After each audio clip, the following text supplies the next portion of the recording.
A beautiful night in the San Fernando Valley. Beautiful pictures from Taft High School, where tonight El Camino Royale in West Valley League action visits the Taft Toreadors. A huge battle for playoff implications. Hello, everybody. My name is Randy Rosenblum, set to call the play-by-play. This is Paul Zabalik. These are two teams that are building up their program. We know that about the Royals. The same thing can be said about the Toreadors.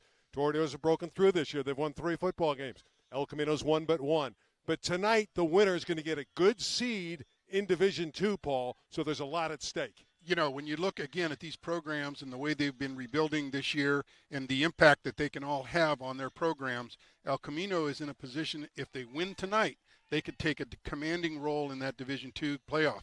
And we're looking to see that happen, again, when we have that opportunity to get this exposure for these programs.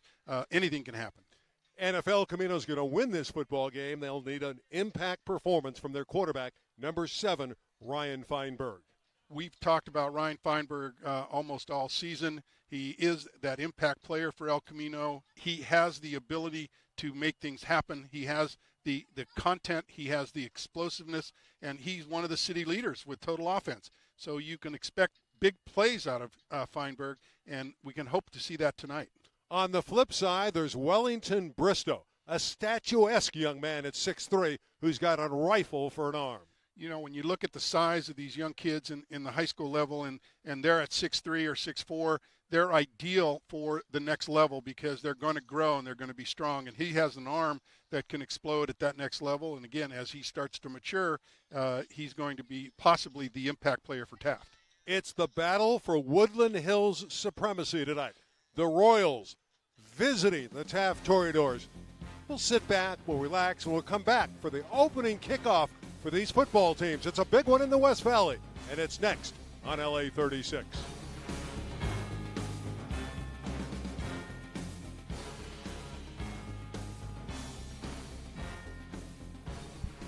Toreadors set to kick off. Their placement specialist is Josua Morelos. And Morelos will get this football game underway under the lights in Woodland Hills at Hal Lambert Stadium. This one is returnable for the Royals. It'll be good field position for Spellman and the Royals. Well, this first series is going to determine whether or not they're going to take control of this game tonight, Randy. We'll see what Mr. Feinberg has up his sleeve. Yeah, the man who handled it, Troy Spellman, does so many positive things for ECR. He is the athlete on that field, and he is the individual that you look for tying up with Feinberg to make that big play. Jefferson, one of the key players, returned a kickoff for a touchdown last week. And Cameron Dover leads the team with 30 pass receptions this year. Feinberg will start out of the gun. ECR, the white with the blue trimming, the red and gold and the white of Taft High School. Feinberg for Dover. Just missed him. Excellent secondary coverage from Sean Michael Taylor. Dover had a position on that, was it looked wide open at the beginning of the route, and then closed in on it at the end. Well, Dover's the big play guy, and they targeted him immediately. Right, they're testing that corner, and they're trying to determine what they're going to cover on these wide receivers. Feinberg, who's had a terrific season, 1,439 yards in the air and 13 touchdown passes. Got a lovely night in the West Valley. No real wind, and a lot of times in the valley you'll have wind. Spellman has about 5. It'll bring up 3rd and 5. They're going to test that three-man front of Taft, and the linebackers are going to be challenged to step up and make that fill. I know you'd like to see Ryan Feinberg run the football a little bit more. He has 1 rushing touchdown this year, and we saw it last week, a 45-yard gallop against Chatsworth. He has that explosive capability, and I would like to see him run the ball and execute those fakes on that option. He's Paul Zabalik. I'm Randy Rosenblum. Thrilled you're with us on LA36. It's 3rd and a long 5. They run option with Feinberg. He tosses it back to Cortez, and he's going to be short of the first down, but there's a flag down. anytime you have that kind of an opportunity to make the outside and make that turn, you may have a holding call, but we don't know. Lead official is Vanell Henderson. We have a block in the back on offense. We have holding offense. Block in the back, it's decline. The holding we will accept. Bring it from 10 yards from here. 10 yards from here. Ready? Well, we've seen this with El Camino before, Paul. They've struggled with these flags, and they're going to get backed up here. Just mistakes are what's plagued them all season, and you have the same situation here. You had a chance for a breakout, and a penalty called it back. So instead, in 4th and short, head coach of Taft, Jeff Kieran, elects to take the holding, and it's 3rd and about 12 and a half. Look for Feinberg to possibly put it up here. They've got the middle of the field's wide open. The linebackers are cheating up, so that middle of the field, that inside zone is also open for them. Ball at the 37-yard line. They need to reach the 49 for the first down. Trips to the left for Feinberg. We expect some explosive plays tonight in Woodland Hills.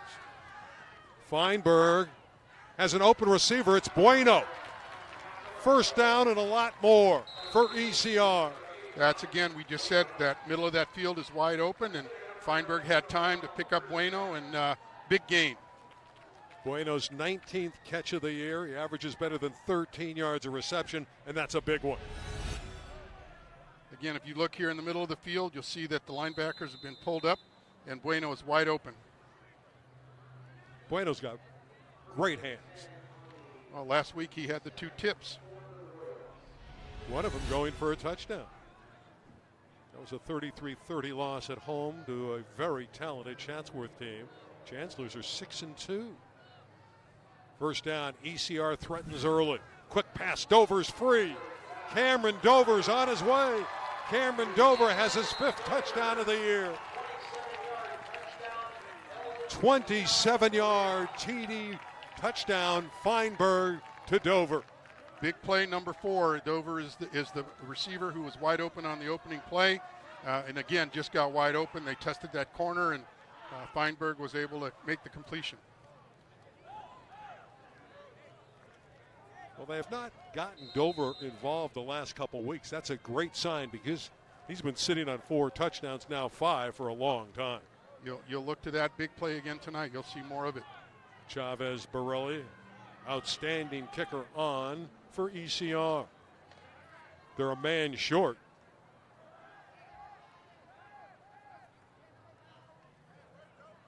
Now they're lined up correctly. He's got a powerful leg, and it's 7-0 ECR. Well, it took less than 2 minutes for ECR to score. And you're looking at the... Again, look how open Dover is. They just came up. The one block was made, and it's a wide open field.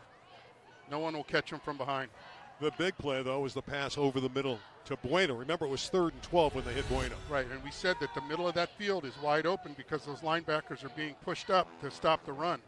So you should see more of that during the game. And you got to think for the Royals, after an emotional, hard-fought 33-30 loss a week ago to Chatsworth, to come out on the opening drive and get a touchdown, that's a feel-good moment. It's a take-charge moment, and it's what you want to see, especially in this kind of important game. Asa Johnson, the other outstanding kicker for El Camino Real, will kick off. Ace is a junior. El Camino is blessed with 2 outstanding placement specialists. I was told by Coach Savalik they worked on special teams all week for this Taft game. Well, Taft also has an explosive offense led by quarterback Wellington Bristow. They have athletes. Another good one is Torrey Jackson, a running back that just became eligible, and they're excited about him. This will be his first game tonight for Taft. So 10:08 left opening quarter, and El Camino Real leads 7-0. Asa advancing on the football.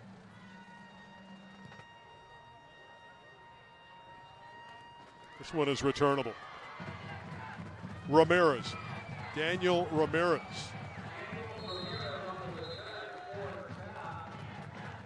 Sure-handed wide receiver is Ramirez, just a junior.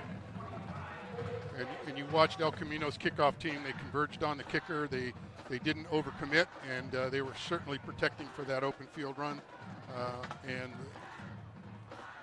you don't have that number one for Taft that you had last week. Key players. Amir Dewitt is a tremendous athlete on the outside. You saw Ramirez on the kick return.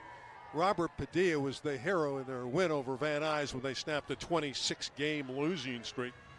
Scored 2 touchdowns in that game against the Wolves. We're going to hone in and take a look at 22. He's the deep running back. Touch as a Toreador. He's tough to bring down, but the Royals did a nice job going over there and knocking him off his feet. Christopher Flores leading the charge. Taft offense running a basic pro-style offense, eye set. They're keying on number 22, and even though he's the first time in the game tonight, Jackson still has a lot of ability to break big plays. 2nd and 8 at the 27-yard line of the Toreadors. And they love Amir Dutt on the outside, number 5, and he's matched up against Cayden Zakowski one-on-one. See if Bristow targets him. Going back the other way to Ramirez. And again, the Elko defense swarms. Yeah, they've obviously scouted Taft, and as far as throwing that quick hitch pass, their corners are coming up strong.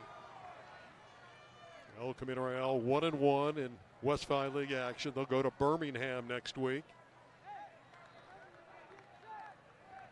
Taft is 3-5. They've lost 2 football games in a row at Chatsworth 33-21 and at Birmingham 63-0. Birmingham has an elite team, which is the defending LA City Section champions. They'll be one of the favorites in the open division. These are Division II teams you're looking at here, at least right now. It's all predicated on records, stats at the end of the year. Bristow, under duress, gets rid of it. He had no chance. You saw the athleticism of Wellington, but he had to unload that in a hurry. And there is a flag out. Offense. Go home. Go 10.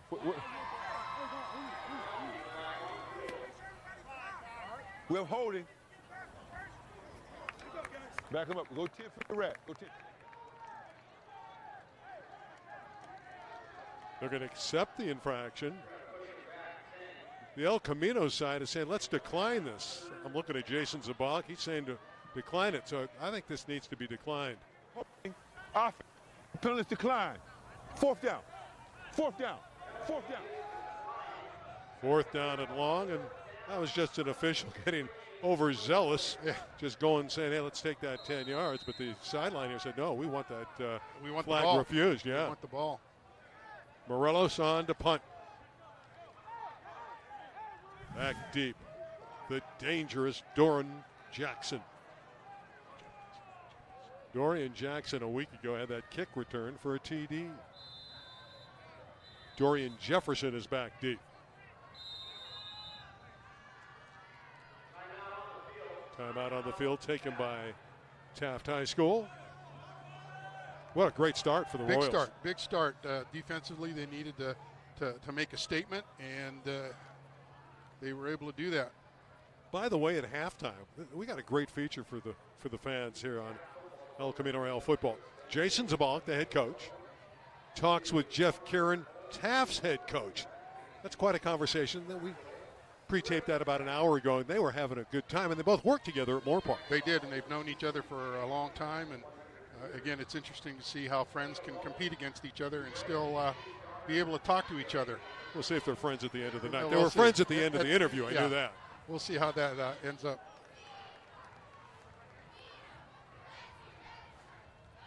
So Jefferson is back deep, the transfer from Birmingham, who had that touchdown last week. Standing at the Elko 43-yard line, waiting for the Morelos punt. This would be a big play if Jefferson was able to return this for a touchdown. Are you predicting that? Maybe. High snap over his head. And Morelos lost it, free ball. It's either a safety or a touchdown. It's one of the two. It's a touchdown for ECR. So El Camino has the TD. It's Cameron Dover. Cameron Dover is the playmaker. He got down there. He was able to cover the ball and score 6 points for the Royals. Oh, how about that? 13-0 ECR. Well, you predicted a touchdown on that play, didn't you? I did. I just thought it was number 5 instead of number 4. You missed it by 1. That's all right. I could buy a lottery ticket. Well, we're exactly 4 minutes into the game, and El Camino Real has 13 points up on the board already. Max Preps predicted El Camino to win this game 41-22. ECR certainly off to an outstanding start. Asa Johnson will try this PAT. Well, Chavez Borelli kicked the first one, Johnson the second one. It's 14-0. Let's go back to that bad snap and the Dover recovery.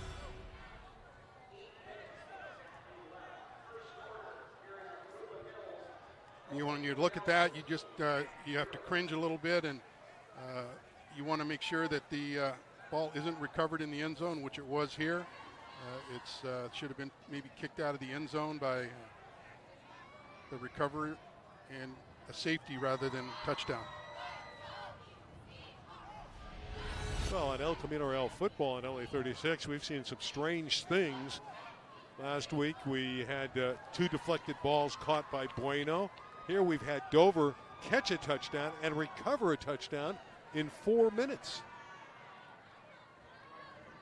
This is certainly a different expectation. You see the importance of special teams. It is.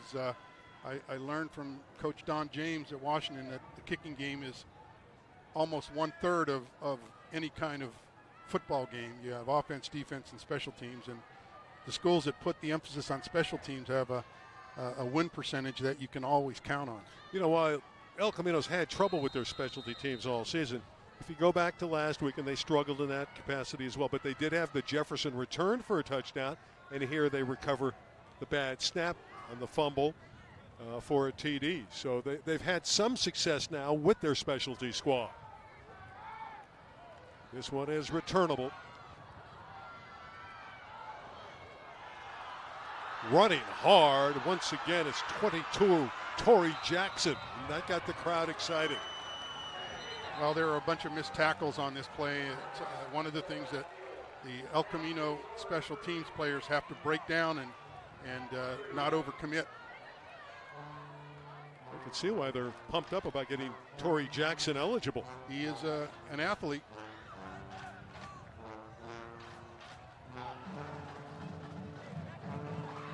Powerful leg drive. Ball just shy of the 40-yard line for the Toreadors. 3-5 overall under first-year head coach Jeff Caron, former head coach at Loyola for the Cubs, and coached the Cal State Northridge Matador program when they had football.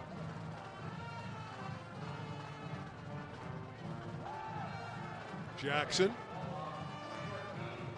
gets 3.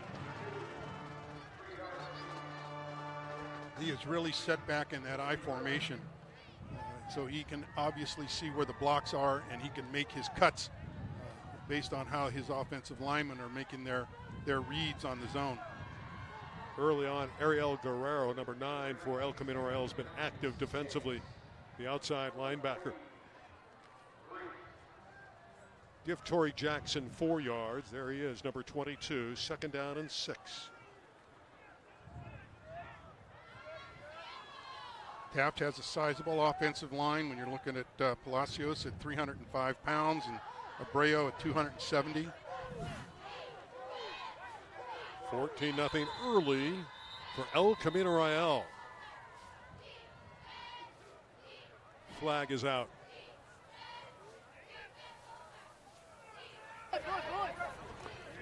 We have delay of game. Offense. Vanell Henderson is our lead official wearing the white hat tonight. Vanell's done 2 city championship games and 2 state finals. Still 1, still 2, second down. Second down and 11.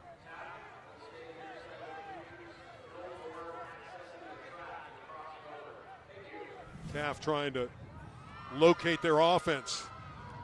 They're going exclusively with Jackson, and he bounces to the near side. And then he's hammered at the 44. Wow, he was whacked down by Jacob Dahm, number 12, who's a hitter. Yeah, he made his presence known on that play. Devin Howard as well. Devin Howard is a real football player. He and his brother, Derek, are outstanding.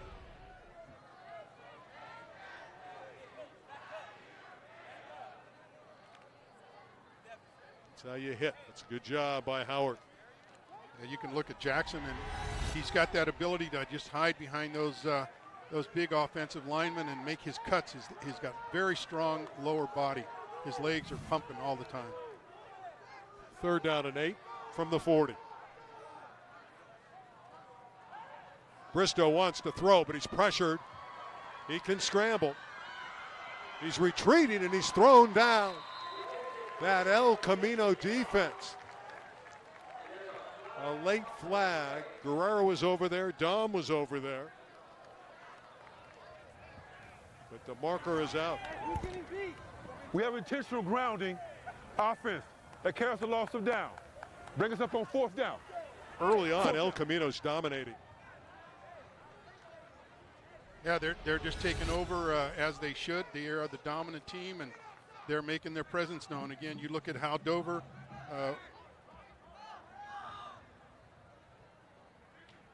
Guerrero got through there, really forced the hand of Bristow. Tough call. Well, ECR again figures to get good field position. Here again where Jefferson has an opportunity to return it.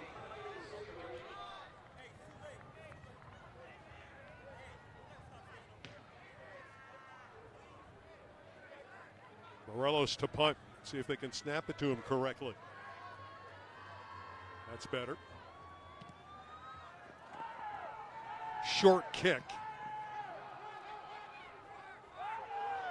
Jefferson will stay away from it.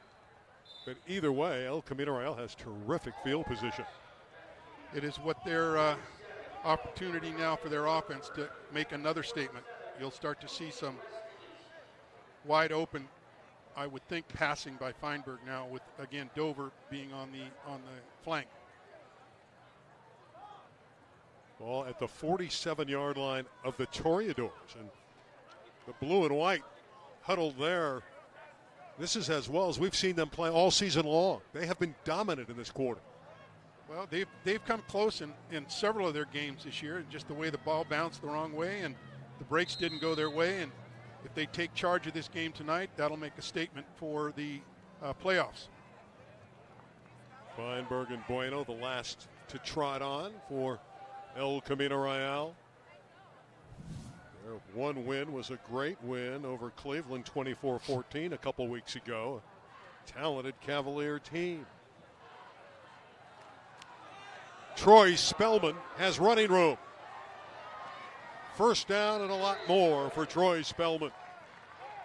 Yeah, Coach Sabalik told me that they were going to start running outside zone, that they wanted to turn that corner, and you just saw Spellman be able to break it for a big gain. The biggest difference tonight, Paul, is execution. The execution level is at a very high level. They had an early penalty, but other than that, Elko's been nearly flawless.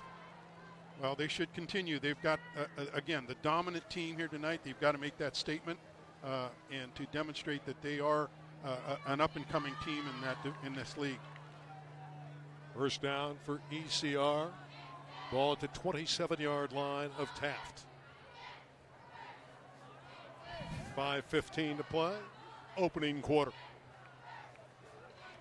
Feinberg taking to the air, but he says, you know, there's some room here. Then he'll step up and throw. And Dover's wide open. And another touchdown.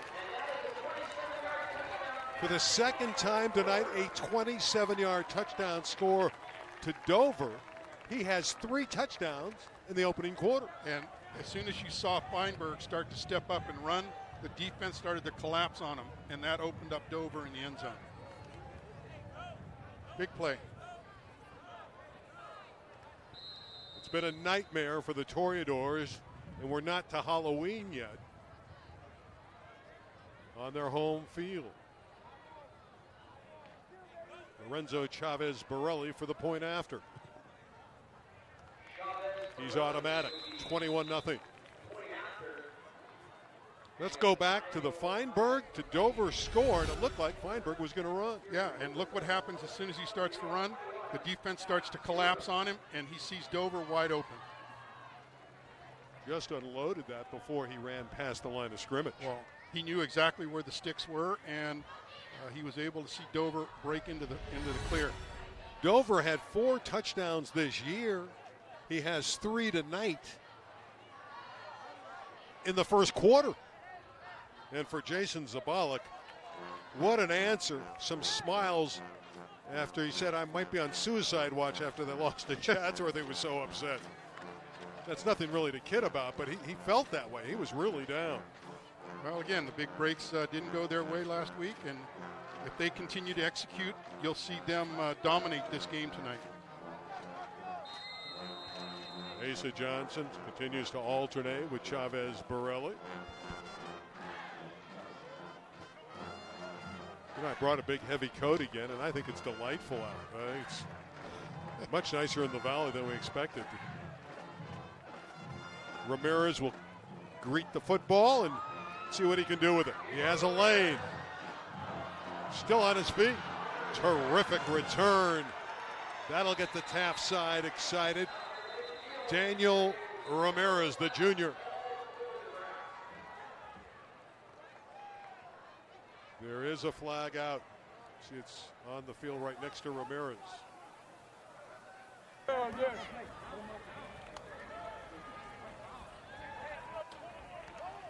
We have personal foul, horse collar, defense. Okay, let's go. Now Taft gets excellent field position. Well, we were just speaking about how El Camino's special teams was able to sit back and spy the return man, and here they collapsed on it, and he got a great return, and it was one person between him and the goal line, between Ramirez and the goal line. The attack on the long yardage for the horse collar, and Taft is set up. Toreadors need an answer. Just under 5 minutes to play in the opening quarter. They're already 3 touchdowns behind. They do have Cayden Cowles in the backfield. I love him, number 41. He's been dinged up, and they're happy to get him back this week. He's also a middle linebacker and a leader. He's the blocking back in front of Torrey Jackson. Jackson's going to get stuffed right here.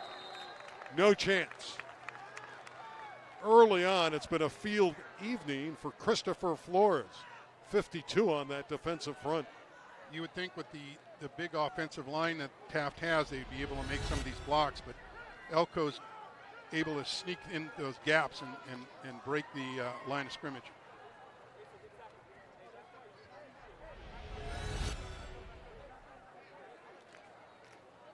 Derbeshian was there as well.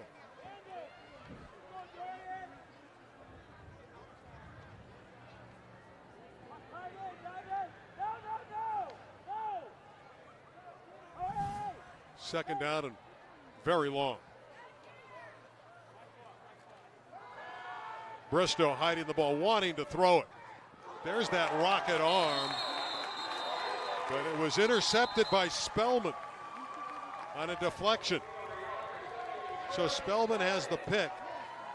Jacob Peary was the intended receiver. It wasn't Bueno this time. Spellman says, yeah, I found it. Just popped there, surprise. Bristow showed us a real strong arm, and Perry never got full control, deflected it, and went right to Spellman, and the breaks are going ECR's way. Well, again, you saw that quarterback as far as looking at Bristow's arm and his ability to get outside and look for open receivers. It's a tough ball to catch.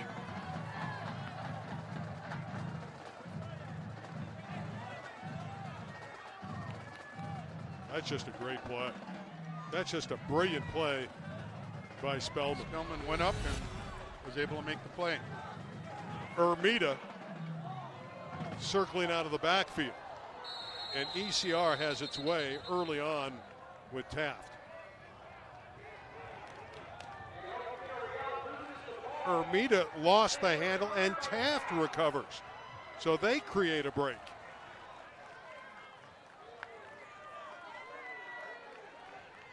See that one again as it was stolen away from Ermita.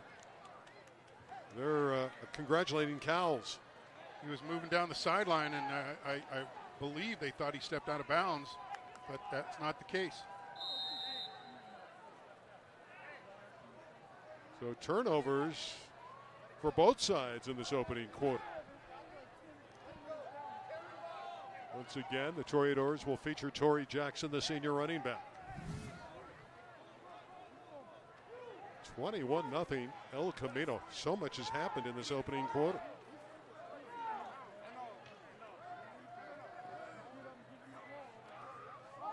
Bristow dropped it. He's in trouble. Running for his life. That was an ugly play for Taft. One of the things that you want to watch with El Camino is they're not tackling, they're grabbing, they're reaching.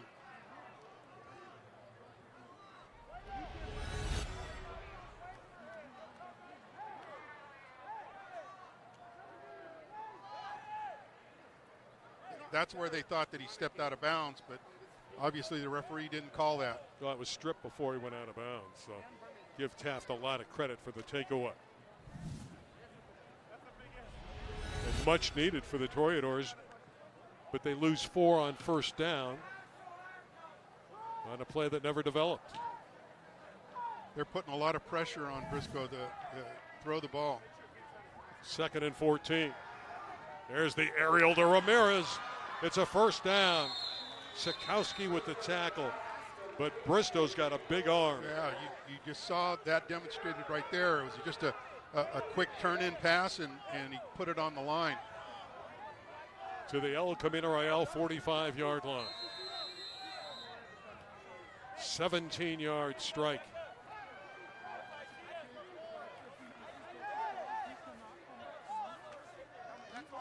Jaden Williams has entered into that defensive front, 51 for El Camino Real. Just a quick post, he puts it on the rope, and you're just not going to be able to stop that very quick unless you start pressing.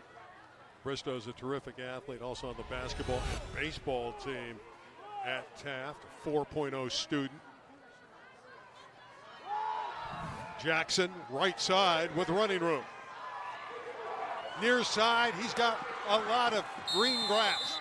And a first down before Spellman knocks him out of bounds.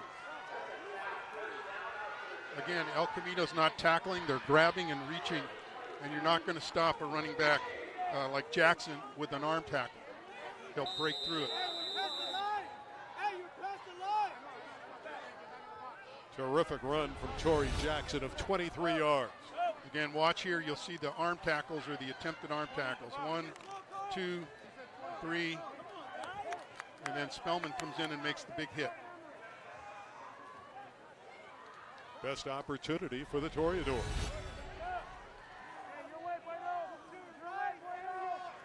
Two minutes left in the quarter. Jackson, tough to bring down. He's an impressive running back. They are. As long as you keep reaching for him, he's going to break those tackles. He's got strong legs. Devin Howard out of the secondary with the stop. We might mention tonight, ECR is playing without Luke Peffer, their outstanding strong safety.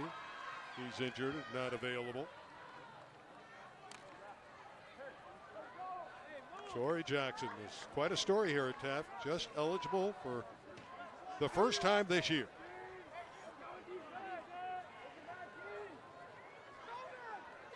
Late first quarter action. 1:15 remains. Bristow to the air. Deflected away. Again, he targeted an outstanding wide receiver in Daniel Ramirez. And Ramirez was running the same pattern that he was open the last time, but this time the El Camino corner, Zakowski, was able to just man up on him. It's 3rd down and 3. You're kind of surprised they threw there with the success they were having with Jackson. Well, Jackson was out that play, so it could be an indication that they were going to throw it. Well, they haven't targeted Amir Dutt yet, the other sophomore wide receiver that they think is an unbelievable talent. 3rd down and 3. El Camino's bringing 6 on the defensive line. They'll stay conservative. Cowles, and I don't know that he got there. It's going to bring up a 4th down. It's 4th down and 3.5. He actually lost a half a yard. Final 45 seconds of the quarter. With Paul Zabalik, I'm Randy Rosenbaum. This is El Camino Real football at LA36. And aren't the Royals impressive? But they're being tested here. Here's a big 4th down for Taft. And Jackson's back in there in the backfield. If they need 4, they're probably going to go to him. Keep your eyes on number 22 in red. Bristow under center. 4th down play. Bristow keeping it. He got the first down. Wellington Bristow. There's the athlete that just showed up, number 12. That's the baseball, basketball, and football player. It's also the 4.0 student smartly hiding the football. Everyone in the stadium here at Hal Lambert Stadium thought the ball was going to Torrey Jackson. He pulled it away from Jackson and ran the bootleg to his left for a first down. That's the end of the opening quarter, and after 1, it's El Camino Real 21 and Taft nothing. However, Taft is perched at the 9-yard line with a 1st and goal. Well, again, you're going to see that offense do some unique things. Bristow is going to get that option to throw or to keep it, as you just saw.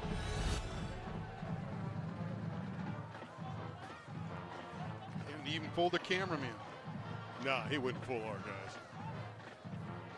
But you see that El Camino trying to tackle with hands and arms, and you're not going to stop good athletes with arm tackles. That being said, and certainly Taft has got a real opportunity to break through here. Wonderful opening quarter for the Royals. Well, again, they've got to be able to sustain this in 3 more quarters and keep the ball on the field with them and not turn it over to Taft. And so far, Taft has done nothing to make us believe they can stop the Royal offense. They did have the one takeaway, but Elko was moving right down the field when the ball was stolen from Colin Ermita. Well, I believe they've had the ball twice in 2 scores on the recovery.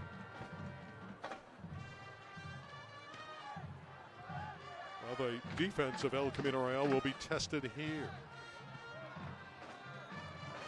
Yeah, they've got 2 offensive touchdowns and then the 1 punt fumble in the end zone. All by Cameron Dover. He scored all 3 touchdowns. All 3 touchdowns. Jackson is the deep back, number 22, and you know that by now.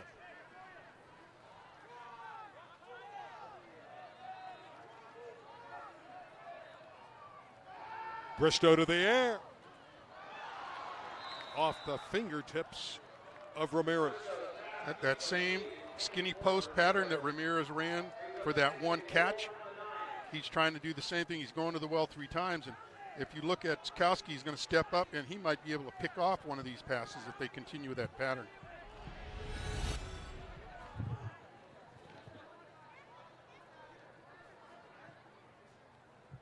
Should have been caught. Ramirez had position. That would have been a touchdown had Ramirez held the football. Bristow throws a beautiful ball. He does. 2nd down and goal from the 9.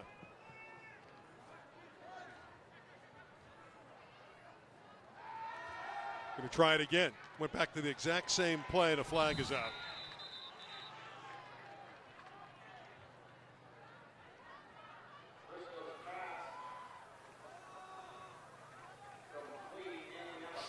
Ramirez made the grab. We have holding defense. That penalty declined. Third down. Third down.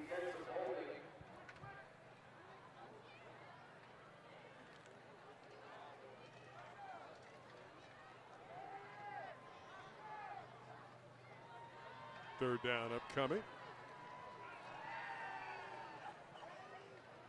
Not exactly sure why you would decline that penalty. That was going to be my question. Toreadors need 3 yards for a touchdown.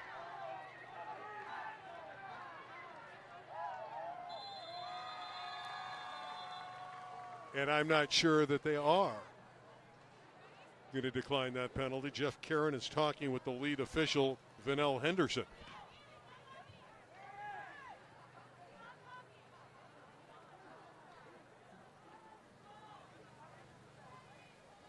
It's not in the best interest of Taft to decline that. Of course not. It should be a first down for Taft rather than third down if they accept the penalty. Well, it's half the distance if it's 3rd and goal.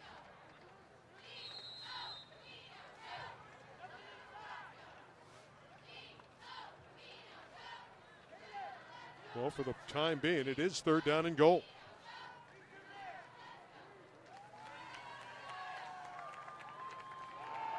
Jackson left side. Touchdown. Welcome to Woodland Hills, Torrey Jackson. First game eligible, and he's got the TD. And a difference maker, and you're not going to tackle him with your hands or your arms. You've got to put your body on him, and that's the only way you're going to stop him and tackle him. Takes the Toreadors off the hook because they should not have refused that penalty. Doesn't matter now, they scored the TD. Morelos on for the point after the senior kicker. And like the ECR placement specialist, he is very, very solid. Both teams with good kickers tonight. See if Morelos can pound it through. Good lift there, and he is accurate. 21-7. Let's go back to the Jackson TD.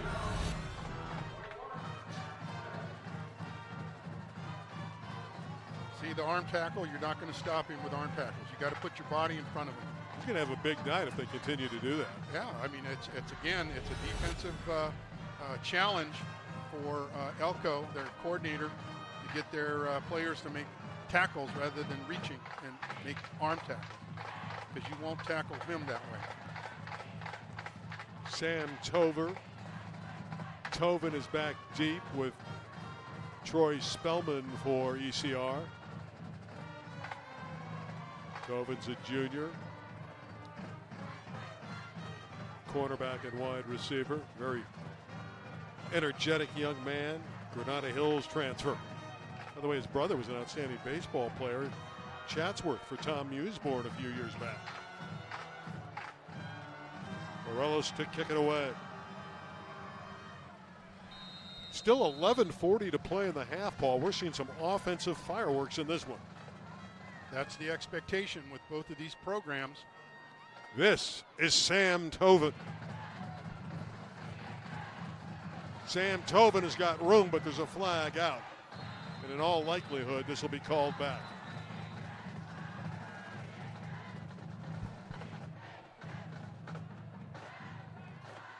You just expect big plays on both sides, don't you?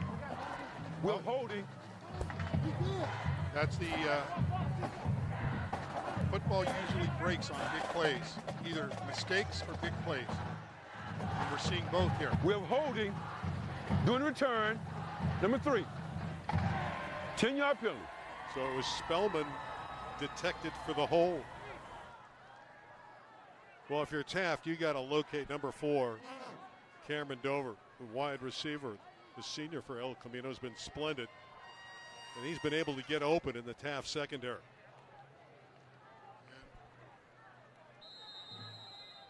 I'm looking for him now. He's on the far side. Feinberg with 2 touchdown passes in this first half, both to Dover. That's a wonderful grab. Going up and getting it is Colin Ermita.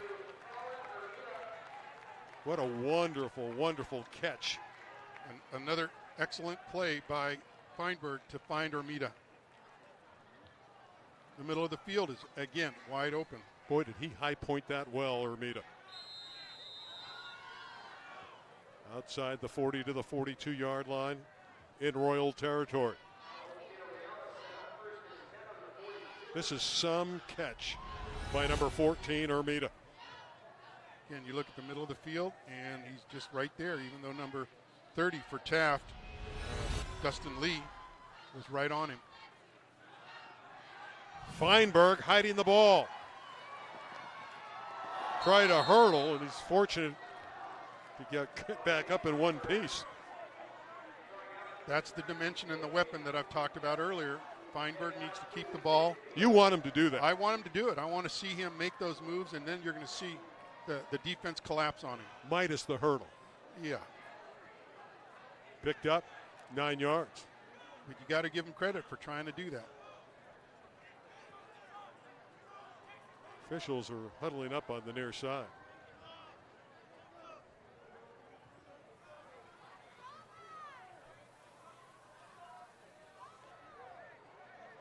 Let's take a look at that hurdle.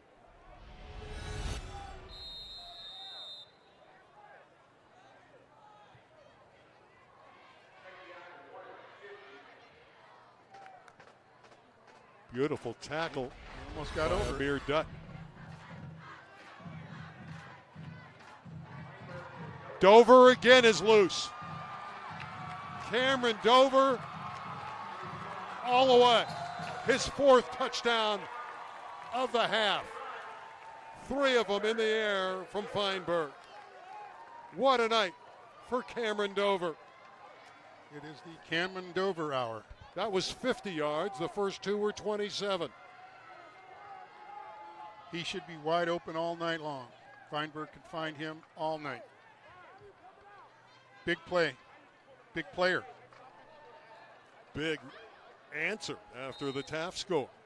It's going to be fun to hear the 2 coaches at halftime chat it up.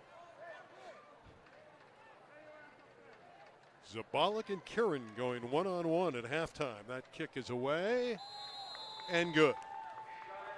28-7 as Chavez Borelli booted it through. Let's go back to Feinberg and Dover again. Just on a quick hitch. And again, Taft arm tackling. You're not going to arm tackle Dover. And it's obviously a wide open field for him. El Camino. In under 14 minutes of play here in Woodland Hills, has 28 up on the scoreboard. Making an offensive statement. Cameron Dover making a statement in his own right for being San Fernando Valley Player of the Week, one would think. What a performance in the opening half, and Ryan Feinberg is also putting up huge numbers. And it's not over. You're going to see more of number 4. It's not over for Dover.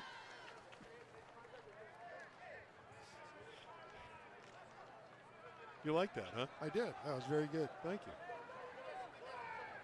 Keep me entertained, Randy. I try.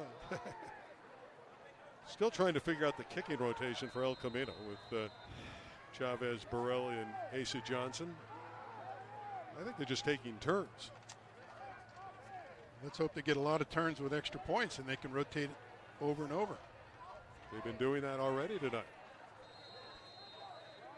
Taft set to receive. Of course, the last time they had the football, Torrey Jackson scored on a 3-yard TD. This one is a short kick, and it's going to give Taft advantageous field position.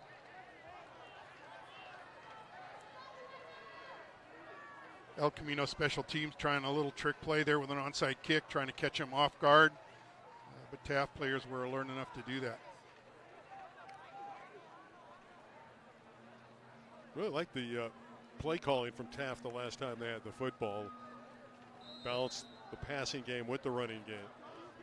Well, you're going to Elko off balance. You're going to see more of Torrey Jackson there, certainly. No question about that. But they had Bristow more involved as well. He ran the football on that 4th down conversion with the bootleg. Yep. First down for Taft. Here's Jackson again. And a quick burst for 4 or 5 yards. Spellman got him.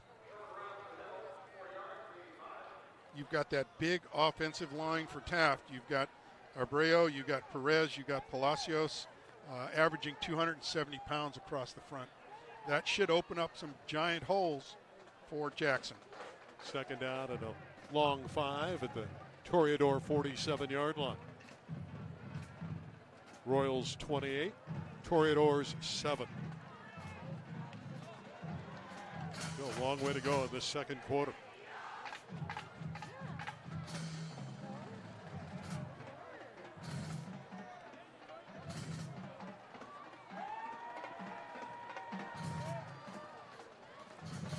Just a few yards there for Terrence Watson. Terrence Watson, an interesting guy, number 20 there. He never carried the football till a few weeks ago, and they handed it to him for the first time, and he had a 70-yard touchdown run. So he's earned his stripes, and he's in the rotation, and Watson gets a carry here and picks up a couple. And there was a chance for Christopher Flores to get Jackson in the backfield, but arm tackles just aren't going to stop him.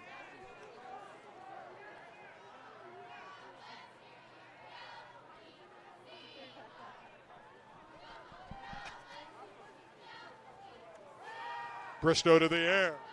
Ramirez has it. First down yardage and a lot more. And Taft is on the move again. Ramirez is running that same pattern, that quick post inside, and Zakowski can't cover it.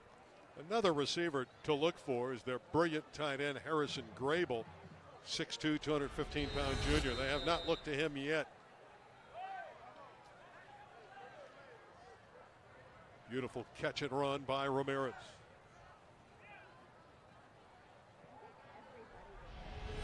To the El Camino Real 37-yard line.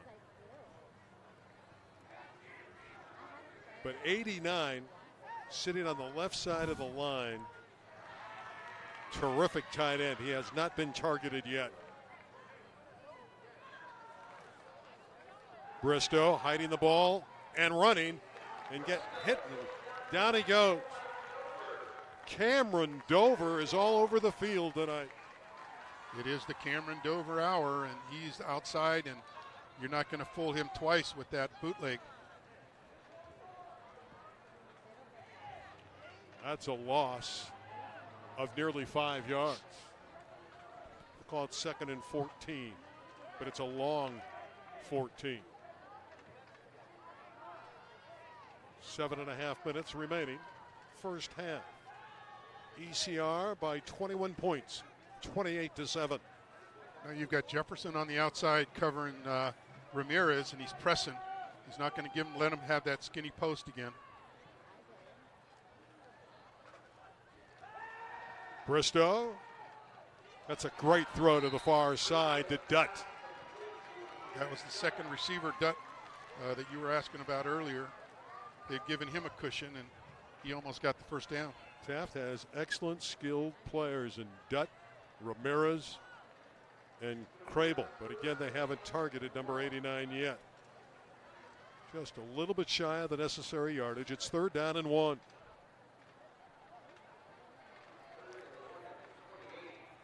Ball's at the 28-yard line of the Royals. I would look for our friend Mr. Jackson again here.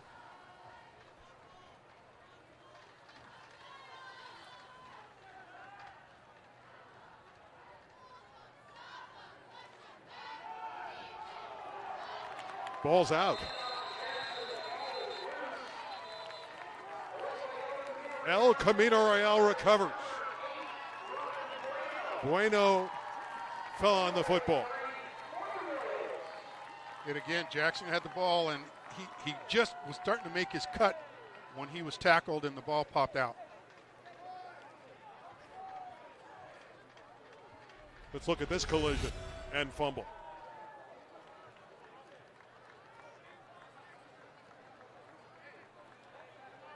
Yeah, big play. Watson lost the handle. Looked like Derbeshian was a big part of that.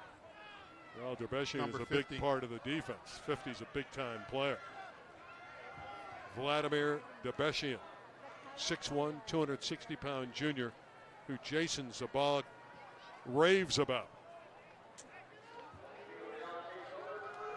El Camino has it at their 28-yard line.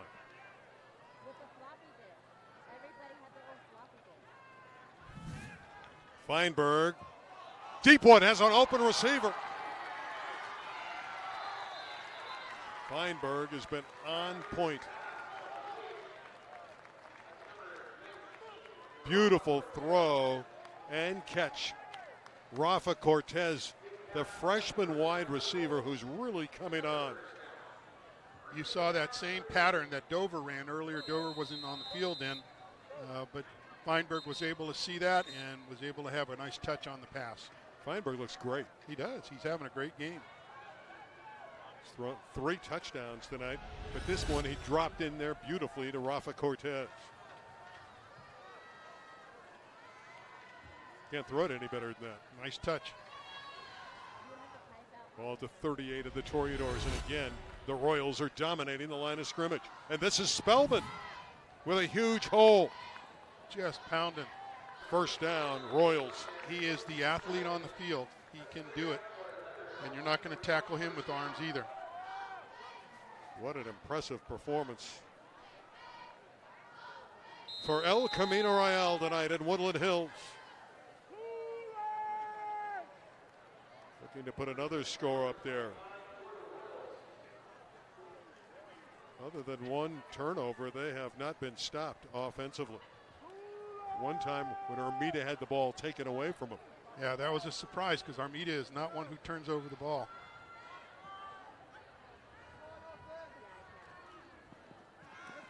Near side, Bueno is free. Juggled it as he went to the ground, but held on. He is the tip drill expert, Mr. Bueno. Playing both ways, defense and offense. He's a big kid. He's a young kid. Got varsity reps last year. And Robin Bueno's just a tough guy. And he's a returner. He'll be a senior next year. Picked up 5, 2nd and 5. Ball at the 20-yard line of the Toreadors.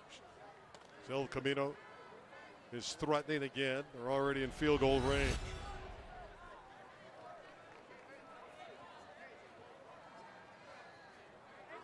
Ball almost popped out, but he was able to recover.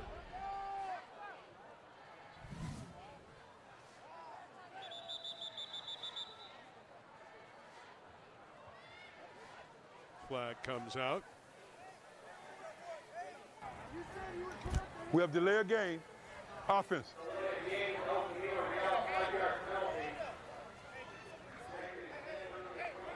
The one thing that'll kill a drive Offense, 5-yard penalty.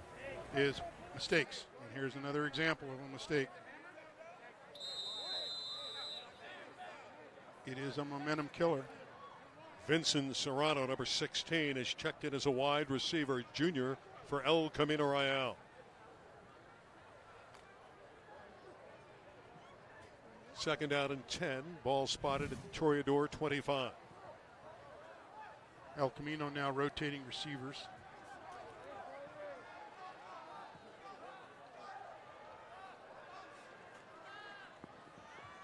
Over the middle, Spellman wide open. Touchdown. 4 touchdown throws in the first half for Ryan Feinberg. He found Spellman wide open, and he just made it happen. An explosion in Woodland Hills. Fireworks in the opening half for the Royals. They've been waiting for this all season long. It is. It's Asa Johnson's turn for the point after. As we talked pregame, El Camino needs to dominate this game tonight.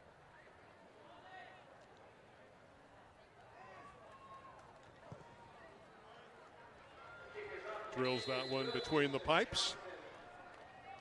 35-7. Spellman latching on to another score for El Camino Royale. Just a nice touch by Feinberg. Spellman's wide open. He read him all the way from the line of scrimmage.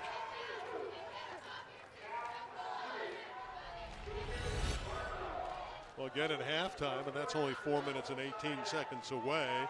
The two coaches, Jeff Kieran of Taft and Jason Zabalik of El Camino Royale, will discuss life as a head coach. And, I think you'll enjoy that. Two good friends. Again, they coach together at Moore Park on the offensive side of the football, Moore Park College. And it's a pretty good rap session. Both of them coached in the college level, and both of them have that experience, and they're bringing it to these new programs. Both of these are rebuilding programs, and these kids haven't played football for 2 years, and they're really getting a good experience track with both Coach Zabalik and Coach Kieran. Coach Kieran talks about the joy of snapping the 26-game losing streak. He took over a beleaguered program, and they knocked off Van Nuys, and he'll talk about that at halftime. Chavez Borelli with the short kick. Covered nicely again by Taft High School. Going down to get it was Jacob Peary. This onside kick is questioning, you've got a big kicker and you're just kicking it short and giving up that field position. I'm just curious why that is going on. Well, this will be our final regular season game for El Camino Royale on LA36, but the playoffs are up ahead, and we'll see what develops there. There is that possibility that we might have a game or two during the tournament. That's still yet to be determined. Of course, we don't know where El Camino will land in the playoff landscape, but a victory here tonight will probably get them a fairly high seed, one would think, in Division II. Jackson is back in as the I-back.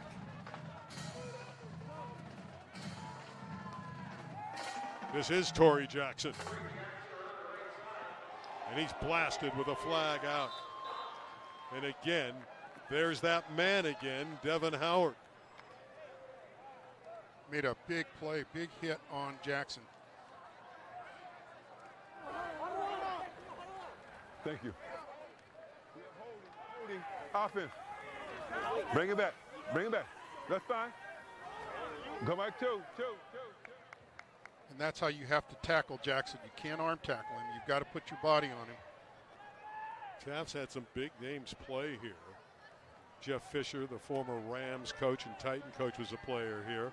Malcolm Smith, a Super Bowl MVP, played here. Steve Smith of the Giants, New York Giants wide receiver, another Super Bowl winner, played here. That's Malcolm's brother. Yeah, you had Coach Troy Starr here for many years building this program.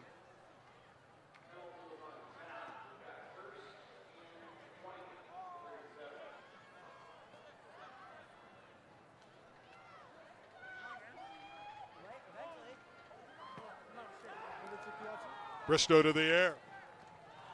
Knocked away at the last moment. He throws a real nice football. He just puts it right on the numbers.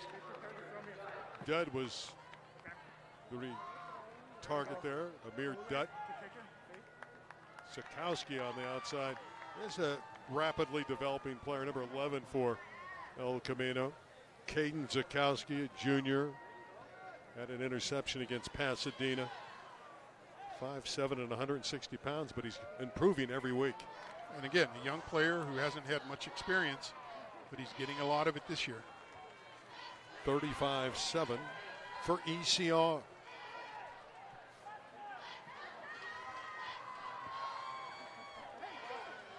Second down and 20.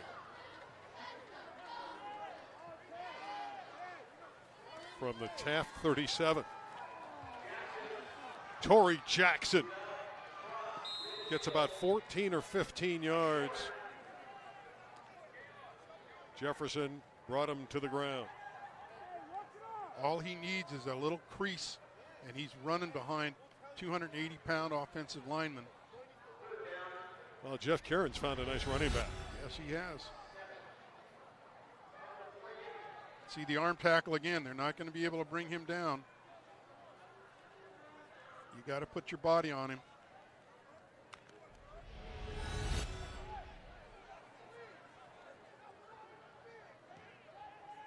Third down, 6.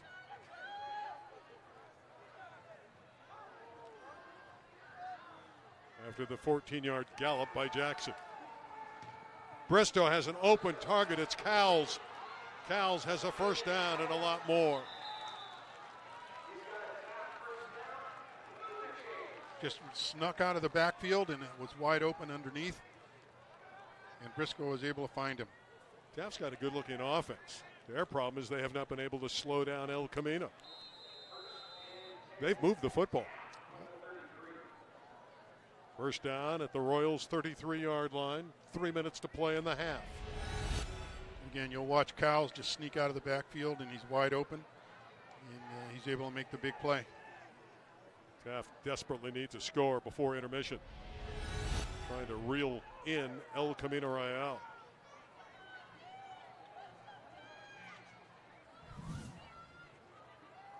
Bristow hides the ball and comes to the near side, showing his running ability.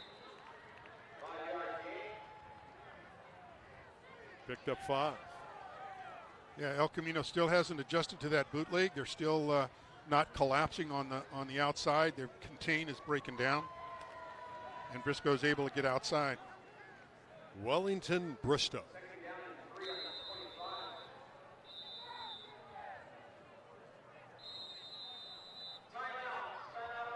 Toreadors have taken a timeout after the 7-yard run by Bristow. Bristow's keeping him honest with that bootleg, and he's going to have receivers that'll break open. When you look at Ramirez, you try to find him with that bootleg in a drag pattern across the field. You'll see him wide open.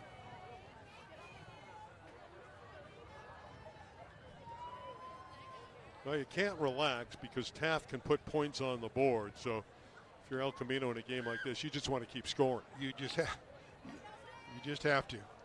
Nice crowd on hand, and again, we've seen robust attendance throughout prep sports all season long, young and old. Everybody's excited to be out.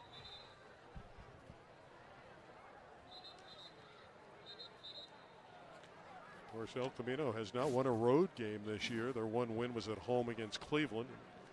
Even though it's not too far from campus, this is a road game for the Royals. Cameron Dover with 4 first-half touchdowns. Feinberg has thrown 4 scores.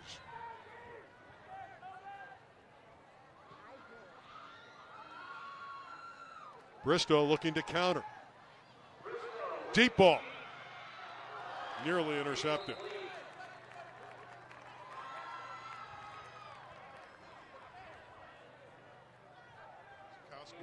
Yeah, Zakowski with a terrific breakup.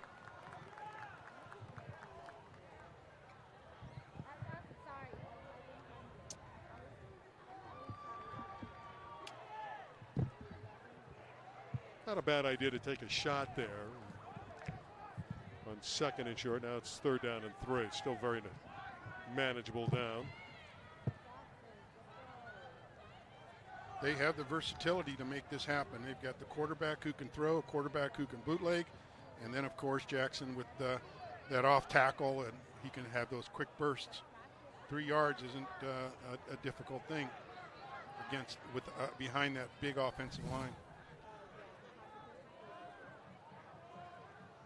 Jackson breaks a tackle, and he's on his way. Touchdown, Toreadors. 25-yard touchdown run for Torrey Jackson. He's exciting. Again, watch the missed tackles, the arm tackles by the El Camino defense. You're not going to stop Jackson with arm tackles. Taft's won 3 football games, Paul, prior to tonight without Torrey Jackson. And you can just imagine what would have happened if they had him all year. He's terrific. Morellis for the point after.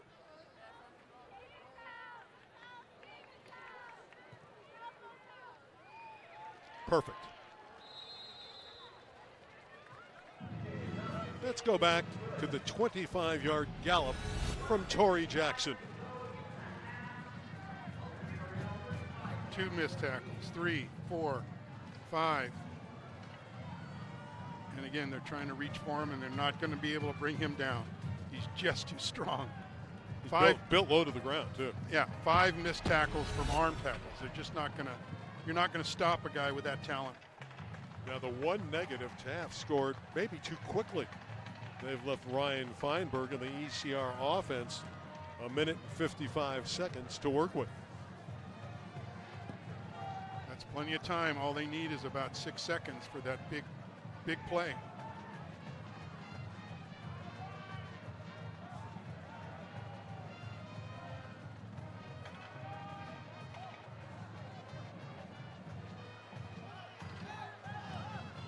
So just under 2 minutes to play in the half.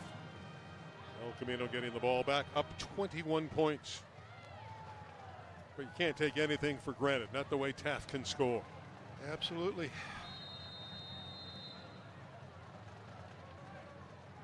Taft scored 49 against Rivera, 35 against Contreras.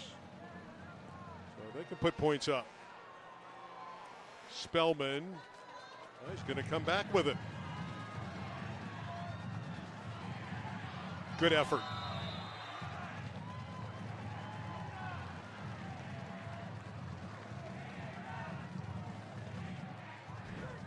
It was one of those athletic over-the-shoulder catches. What do you look for here on this late drive in the second quarter from El Camino Royale?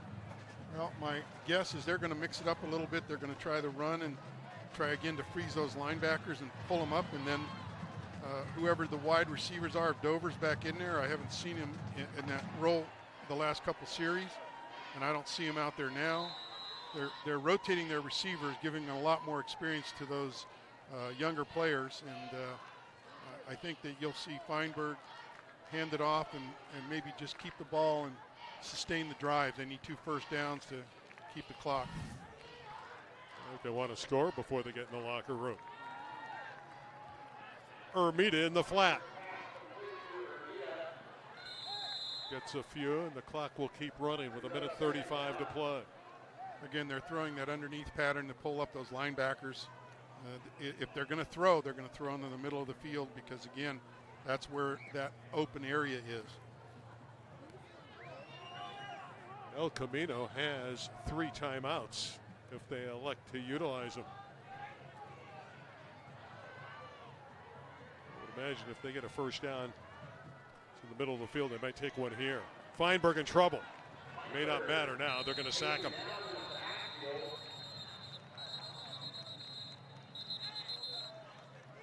El Camino does take the timeout.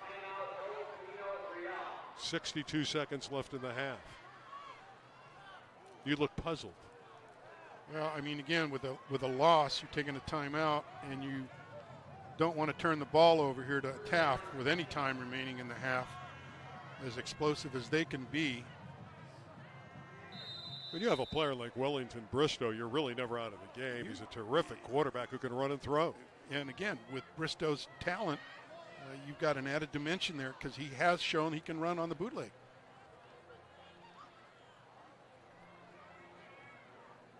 Well, it's 3rd down and 10. El Camino try to dial up a big play here. Of course, if they get the first down, then they might start utilizing their timeouts. But you're right. The last thing they'll want to do is give Taft another opportunity and get right back in the ballgame.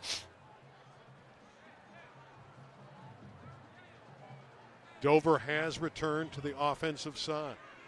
He's out there flanked wide to the right. So you may see them go deep to him right now on a fade.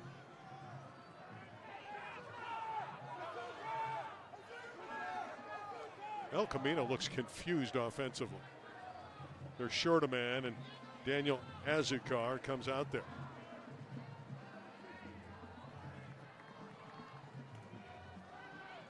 Near side, it's Dover. Has the middle of the field, but he does not have enough yardage for the first down. Crable made the tackle. Kind of surprised Taft didn't take the timeout. They may be stopping it now. Yep, timeout Taft. They lost a few seconds. They could have called it a little bit earlier. Well, the ball's at the 35. It's 4th and 3. One would think you'd punt here. But in the modern day of football, a lot of teams are going for it in this situation. The prudent thing to do is to punt it right here. As long as you get the snap. Then Feinberg can punt. So if he lines up in the gun, he can also punt. We've seen that quick kick many times. Officially 42 seconds left.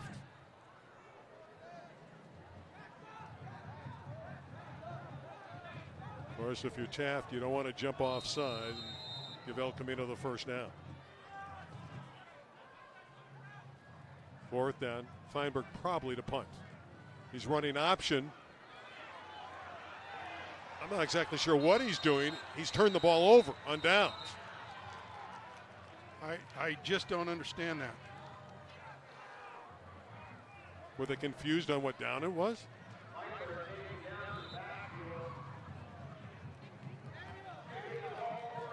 What? They just let Taft right back into the ball game. I don't understand that. I don't understand. Feinberg was really confused.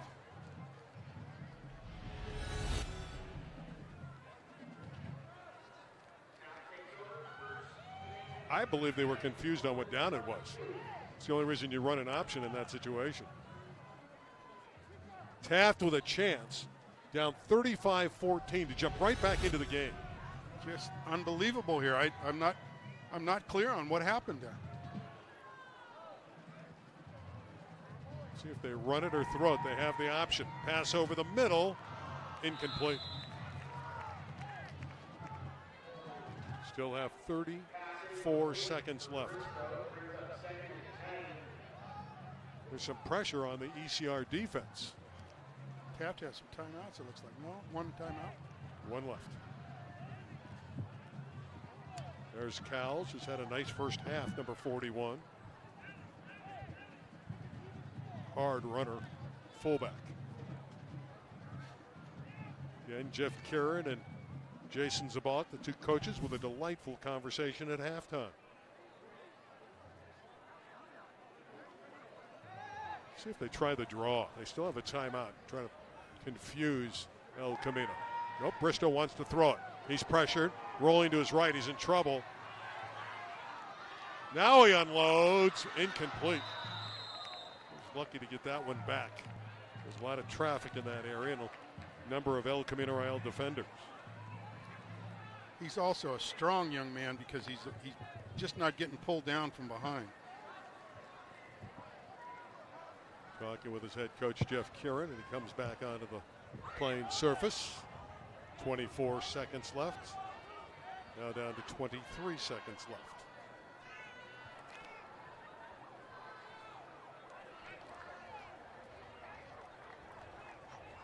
Third down.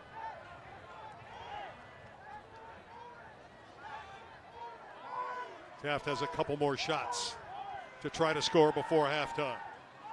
Over the middle, incomplete. And it's 4th down.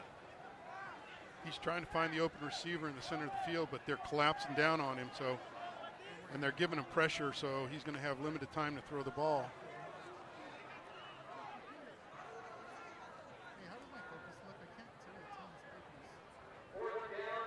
Well, he had Anthony Maloney in the area and just missed him. 85. 4th down and 10. ECR looking to hold here.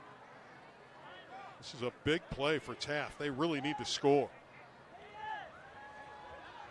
19 seconds and one timeout in their pocket. try to put it in the end zone is my guess.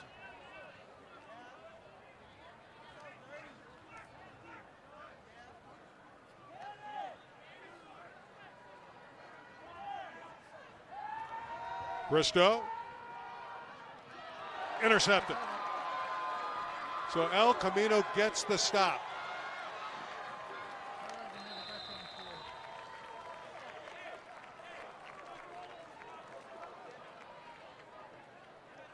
Terrific defense from ECR.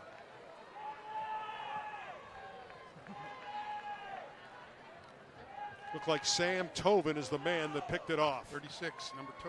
That's Tovin. He's happy. He should be. Again, we knew that Bristow was going to put it up into the end zone, and they were just sitting back waiting for it. Kind of expected a handoff to Jackson at one point there. They had a timeout, and they did not elect to use 22.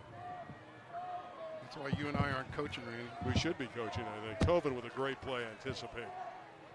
Spinning on that sideline. Now I hope that Elko will just take a knee and put the ball down.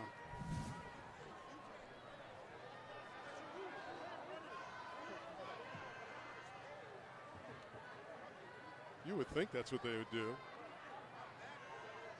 Still befuddled by that last play, and they do take the knee, as so indicated. And that'll take us to halftime with El Camino up by 21, 35-14. 4 touchdowns in the air for Feinberg, 4 touchdowns for Cameron Dover. I think you're going to enjoy this. Let's sit back, relax, and listen to Jason Zabalik, the head coach of El Camino, talk to Jeff Kieran, the head coach at Taft. I know you're going to love it. Here it is. Welcome back, everybody, to El Camino Real High School Royals football. I'm Jason Zabalik, the head football coach, and with me this evening is Jeff Kieran, a good friend of mine who I've had the gracious abilities to coach with. And we're going to get a little bit into that, and we're going to talk about a few things: high school football, college football, and a little El Camino Taft revelry. So, Coach, thank you for joining us this evening. Beautiful evening here at Taft High School. Yeah, it is. It's finally cooled down. Finally cooled down. I'll tell you what, it's a hell of a summer out here in Woodland Hills. It's a little bit different climate-wise from what we got to deal with just not over 2 years ago at this time. I know. It's I can't believe how hot it stayed and how long it stayed hot. And it's affected us. I don't know about you guys, but we really had to work hard to get in shape and all that stuff. And with this heat, it's been hard. It really has. Oh, yeah. We sit on literally probably the hottest piece of land in America. And it feels even worse. Believe you me, we have our the field turf melt. So it melts to our cleats and our tennis shoes all throughout the summer. And so it's a pretty hellacious summer once again. But we got the chance to coach at Moore Park, and it was no hotter than 75 degrees and breezy like this every single day. Absolutely right, yeah. Oh, I tell you what, the setting was beautiful. Talk to us a little bit about your background coming into this new position at Taft and where you've been over the last couple of years. Well, I've been way too many places for high school football, but I was I went to Loyola High School, so I was an assistant there all through college, and I went to law school and did all that, and just coached the whole time. So I kind of went into coaching at that point, and but got the hankering to do it. And I coached Larry Smith, who was the head coach at SC. His son was at Loyola, so I got a job as a volunteer and a GA there, and so I had the really, really good fortune to be able to coach at SC for 4 years, if you can call being a GA coaching at times. So I met a lot of people, and then I got a job at Cal State Northridge, which was great, which ultimately I became the head coach, which was great, and an unbelievable experience. And I don't know if anybody would have predicted I would have been the head coach at Northridge. And unfortunately, they kind of lost their nerve, and we dropped football there. So I got back in the high school game really at the right time in the early 2000s, and I've never looked back. I really have enjoyed it. It's good to be back. I got to be the head coach at my alma mater, Loyola, and then St. Monica and other places, but this Taft thing came alive, and I'm really, really excited to be here. Well, I think it's going to be a great opportunity for you bringing in a brand new facility, as I know you guys are. I'm not too happy about it myself, but, we'll use you guys as the flagship to try to push for our own. But, You guys have everything. Look at this. I don't know about that. Oh, my gosh, you charter guys. Yeah, right? Made. Oh, I know. It's fun in the sun, let me tell you, every single day. Well, and it's funny you mentioned Cal State Northridge. I have my T-shirt because I got my master's degree at Cal State Northridge, and so when I was there, it was right after they had dropped the program, and on the back it says undefeated since 2001, and so be it. But growing up in that area, always used to go to Cal State Northridge baseball games and football games, and Devonshire Downs was just a fun area to be around. And I mean, it's such a shame for not only local high school football players to aspire to a close enough college football experience, but also coaches, because there was a lot of kids and coaches, people's dreams were dashed when they shut the doors of that program. It's really funny because I think everybody who teaches PE got their degree at Northridge in the Valley, certainly in LA Unified too. But and any athletic trainer on any sidelines went to Northridge. It's really a great place, and it's to say shameful is probably a little bit strong, but it's just heartbreaking that they dropped that program. They didn't need to. I think at the time it was a fight, and we had a way to make money playing football, and they decided to get rid of football and keep a bunch of other sports, which is, either way, it's a hard decision. I understand that, but we really could have done some cool stuff in the Valley and in LA football, because it's Division I without being, $50 million and a 50,000 seat stadium and all that stuff. So it gave a lot of local kids a Division I experience. We traveled. We got to play Air Force or SMU or Hawaii and do all these kind of fun things. And then we would have a good league with the Big Sky or with, even playing independent, traveling around the country. So it was really a cool opportunity. Our quarterback we led the nation in offense almost every year I coached there, because we had a really special quarterback. That was Aaron Flowers, right? No, it's after. It's Marcus Brady. Oh, okay. From San Diego, who's now the offensive coordinator for the Indianapolis Colts. Oh, fantastic. And what a small world. Yeah, no, he went and played Canada and just has made a coaching career and really, really excelled, and it's pretty cool. But when they dropped that, it just, and California in general has kind of declared war on football, but I really, really, I've for 20 years now just been heartbroken about this, because, I lost my job, which was, I had a Division I coaching job in my hometown, essentially, and can't get any better than that. You don't have to go anywhere. We all say we want to coach at Michigan and all that, but really, once you kind of get a game gets going, you may as well be at Michigan. It was really fun. So, well, that's what I've always said, that if I won the lottery, Coach, the first stop is to walk into the chancellor's office with a blank check and say, "You're going to bring back this program, and I got a perfect staff in mind for you." So.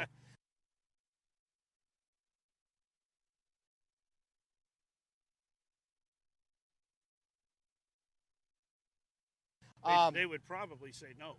That's the scary part. Right? That's it's so unfortunate. But anyways, fast forward to the time we got to spend at Moore Park College. I really cherish getting to talk to you about some of the lore and Valley football. And I think the Valley has gone back to that.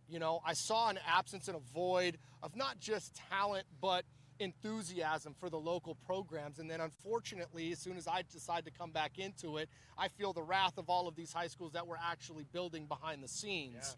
Yeah. And during a COVID year, it being extremely difficult to maneuver. And my question is to you, accountability has been an issue during COVID. How do you deal with the accountability issue, the kids showing up and having to go to doctor's appointments because they couldn't get a doctor's appointment in the last year and a half? How has that ride been for you? It's, it's hard. It's really, I feel so badly for these kids. We both had to teach remotely, which was a nightmare. So you can imagine their experience trying to learn, those who wanted to learn, having to learn in that environment. And I have young kids, and so I saw them go through it. Just that whole experience was so hard on kids, and now we're all trying to come back to it. And like you said, I think all these kids lost a year of maturity and academic maturity. I'm seeing it in the classroom. I'm seeing it I teach at Crespi, so it's a little bit different environment, but I think we're probably having the same experience that the kids are really behaving like a year younger. And so your 100%. Seniors are behaving like juniors, and I'm sad for that, right? And then the football piece, man, oh man, they just they don't come. They just say, well, I got to go to the dentist, or my mom doesn't want to pick me up, and and all that, because they've all been working from home. And or they have a sniffle or a sneeze, and they can't show up. And then the school all of a sudden bumps 50 people. You get a call, oh, we just sent 50 kids home. Right. Like, holy, were any of them, and we lost our game with Granada because of it, Right. So it's frustrating for the kids, frustrating for us as we're trying to build something and teach all those things we like to teach in terms of discipline and all that. But, you just do it, and I think it's going to be a long road back. I didn't have an off season here, so I look forward to an off season just to clean the room out, at this point. But some of the little things that you just my can't get around to on a daily basis. Teaching, I teach 6 periods. I have an auxiliary, so I know you teach 5th, and then you probably get off early, drive over to Taft, right on down the road, down Ventura Boulevard. Not early. And flying by the seat of your pants, changing in the car, living the junior college coaching world like we used to, and we're trying to go back to normal, and it's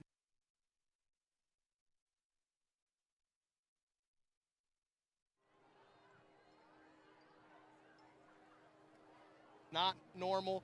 It's abnormal. It's super normal. But, talk to us about what your philosophy is going into the latter part of the season with your guys and moving forward. Well, so, again, this I should admit it, but they hadn't won a game here in years. So when we actually won our first game against Van Nuys, I've never been around true happiness in sports like that. These kids, and I had no idea I had to ask. And so it was really cool because it was a real genuine ecstasy about having won this game.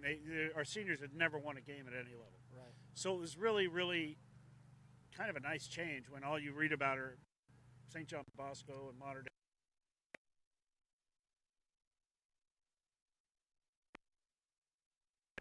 I just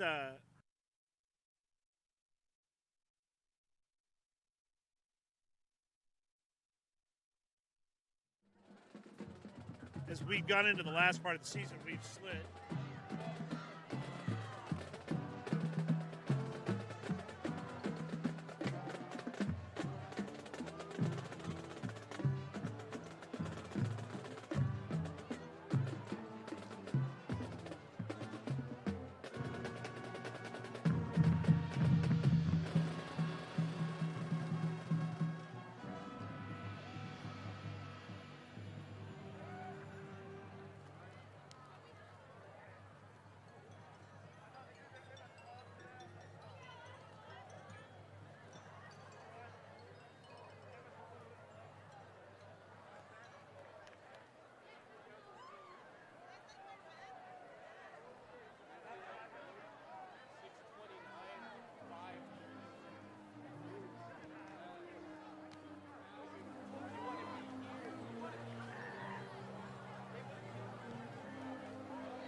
After the first half, it's all El Camino Real 35-14. They dodged a bullet.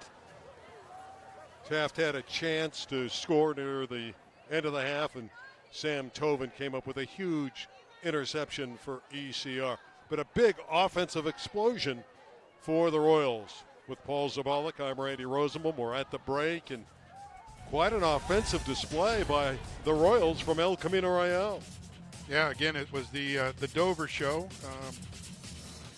Four touchdowns in the first half. Well, he's wearing the number on his back, number 4. And what a half. This obviously was a big play for him as well, falling on the ball.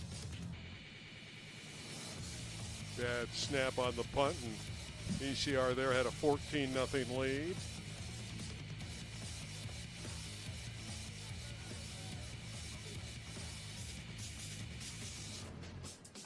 Very good run back by Taft.